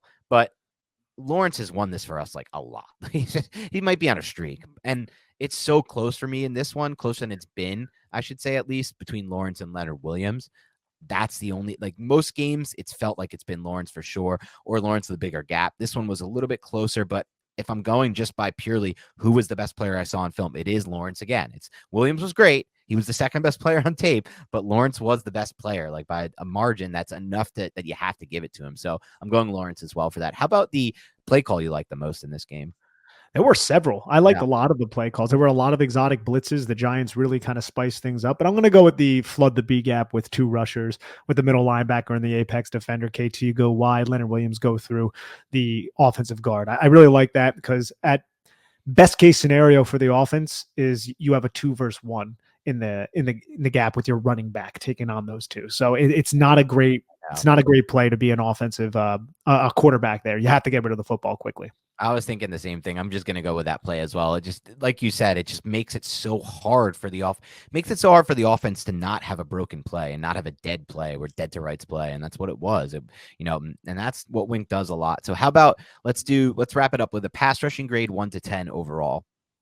Jeez, pass rushing grade 1 to 10 overall. That defensive front that the Giants employed, isolating Leonard or Dexter Lawrence in the one-on-one matchup against the center, it was brilliant because the Texans just aren't talented enough to overcome that. They can't make you pay through the air. They want to run the football. Giants shut that down. I think from a pass rush standpoint, you didn't really get too much from the edge rushers, but damn, from the interior defensive line, I got to go with a strong 8.7, I think is where I'm going to lean right here. Just a lot of it was Dexter Lawrence. Some of it was Leonard Williams, but man, the Giants really own the line of scrimmage. Yeah, the Texans had no personnel answer for Leonard Williams and Dexter Lawrence in the middle there. They didn't really have much of an answer for when the Giants brought extra rushers, simulated pressures. And so it got to the point where you saw in the second half, the Texans had to change their whole game plan, start doing things like moving the pocket. And that takes away half the field. So you don't really want to do that as an offense in your passing attack. And just because of that alone, I haven't seen the Giants do that to an opposing offense all season. So this will be my highest grade as well. I'm just under the 9 mark at 8.9. All right, let's wrap this up with a run defense rating 1 to 10.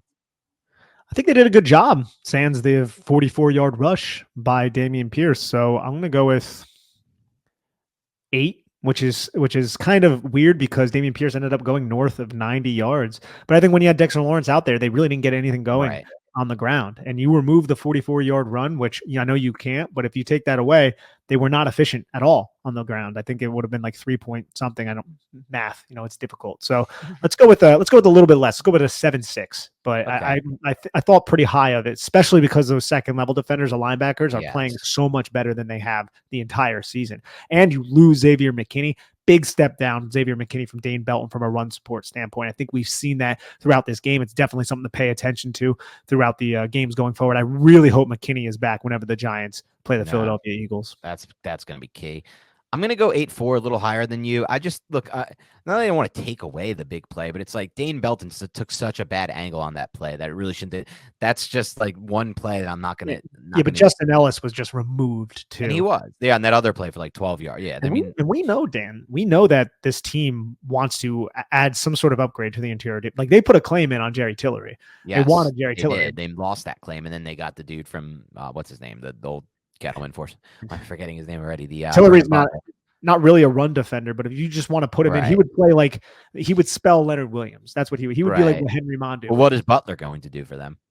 Oh, Mondu, I mean, he has to get on the active roster.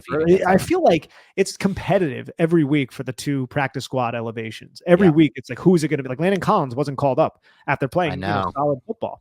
So it's one of the, and we thought he was going to be. So I think it's always going to be something kind of talk around Friday, like who the hell is going to get called up for this game. So Mondu, now he's on the active roster, so there's going to be room for somebody else to get called up. I wonder if Pimpleton will end up getting called up, because I don't like having a Dory Jackson as a kick or a punt return. I really don't like we didn't even talk about that in the reaction or on anything yet, but I'm in full agreement with you. I hate having a Dory Jackson back there.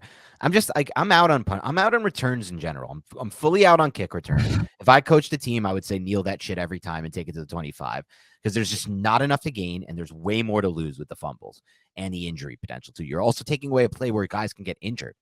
Like a likely play where guys get hurt. Same thing goes for the punt returns. Fair catch that shit and get off the field. Like, done. I'm done. Like, I don't care. We're not even a good punt return. We're not even good at punt return blocking team. So if we do even catch it, we never have holes. Our guys never commit. They're never go vertical fat. Just freaking put somebody back there who can catch the football, not fumble it, and call it a goddamn day. That's where I'm at with our return team right now.